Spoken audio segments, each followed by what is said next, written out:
Jodoh di Batas Penantian oleh Hana Anissa Apriliani. Entah sudah kali keberapa ku terima lembaran CV seorang lelaki yang ingin bertaaruf denganku. Mulai dari kenalan guru mengaji, teman satu kampus, hingga yang terakhir ini adalah teman sesama aktivis di masjid kampus. Usiaku kala itu baru menginjak 20 tahun. Namun aku memang sudah siap untuk menikah. Sejak mengkaji Islam lebih dalam, aku bercita-cita menikah muda. Alasannya simpel, supaya dijauhkan dari maksiat. Sebagaimana kita tahu bahwa pergaulan remaja di sistem kehidupan liberal hari ini kian tak terkendali. Jika tak pandai jaga diri dan tak kokoh iman di hati, tentu akan sangat mudah terperosok dalam jurang kemaksiatan, mulai dari pacaran hingga seks bebas. Nauzubillahi min dzalik. Oleh karena itu, sejak aku aktif mengikuti kajian Islam, yakni saat memasuki dunia kampus, aku pun mulai menyiapkan diri untuk menikah. Aku mengutarakan niatku tersebut pada guru yang selalu mendampingiku mengkaji Islam setiap minggunya. Sejak itu, aku pun belajar seluk-beluk dunia pernikahan, termasuk soal parenting, yang sesuai tuntunan syariat Islam, baik lewat diskusi, acara-acara seminar, maupun membaca buku. Intinya, aku ingin melayakkan diri agar mampu menjalani biduk rumah tangga nanti. Sejak kuutarakan niatku pada guruku tersebut, satu persatu tawaran ta'aruf berdatangan. Namun ternyata, mencari jodoh tak semudah membalikan telapak tangan. Proses seleksi itu akhirnya terjadi. Tak ada satupun yang sampai ke jenjang pernikahan. Insya Allah, alasannya syar'i, hingga aku merasa perlu menolak mereka untuk menjadi pendamping hidupku.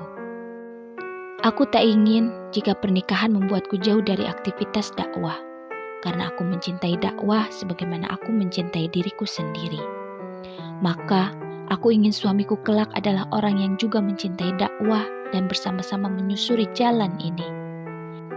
Jika sejak awal tak satu tujuan, lantas untuk apa dipaksakan?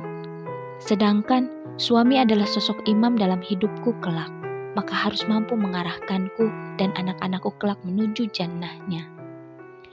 Karena pernikahan tak sekadar perkara melabuhkan cinta, tapi perkara membangun peradaban. Ya, dari berumah tanggalah kita akan melahirkan sosok-sosok generasi tangguh dan berkepribadian Islam yang akan menjadi penopang peradaban Islam di masa depan. Tak lama kemudian, CV ta'aruf kembali datang padaku. Kali ini dari seorang lelaki aktivis dakwah kampus yang cukup populer di kalangan mahasiswa kala itu. Singkat cerita, aku dan dia berproses ke tahapan berikutnya, karena dia memenuhi kriteria utama calon imamku. Dia bahkan sudah menemui kedua orang tuaku untuk meminang. Sejak itu, aku menganggapnya bahwa itu adalah CV terakhirku. Namun, siapa sangka, di detik-detik menuju pernikahan, semuanya harus kandas. Ada alasan yang tidak bisa kujelaskan di sini. Namun aku percaya ada skenario Allah yang lebih indah di balik hal itu. Meski kami sempat terpuruk dalam kecewa, namun akhirnya kami memutuskan untuk tak lagi saling mengingat hal itu. Saling melupakan, meski asa telah menari di depan mata.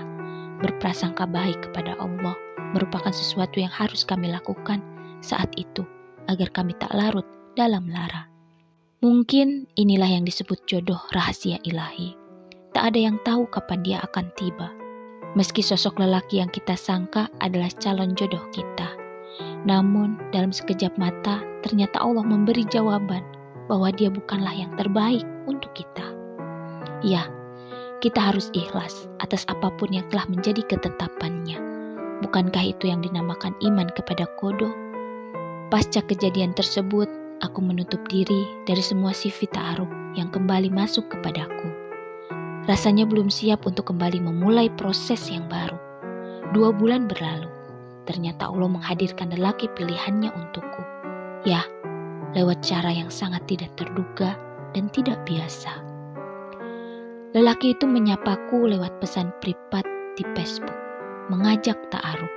Dia yakin bahwa aku perempuan yang tepat untuk menjadi pendampingnya di sisa usianya. Keyakinan itu muncul dari membaca tulisan-tulisanku di beranda Facebookku. Deretan kata mencerminkan isi kepala, katanya.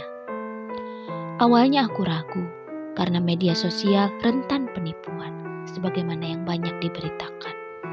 Namun lelaki itu pantang menyerah. Ia menyampaikan keseriusannya.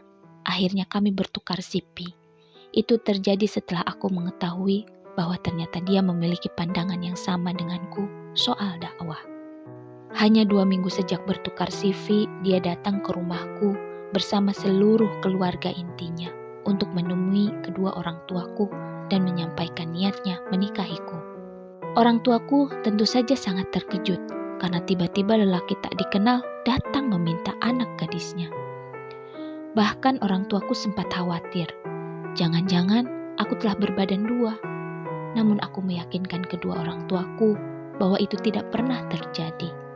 Bagaimana mungkin bisa, sedangkan aku saja baru bertemu lelaki itu saat dia datang ke rumahku demi menemui kedua orang tuaku.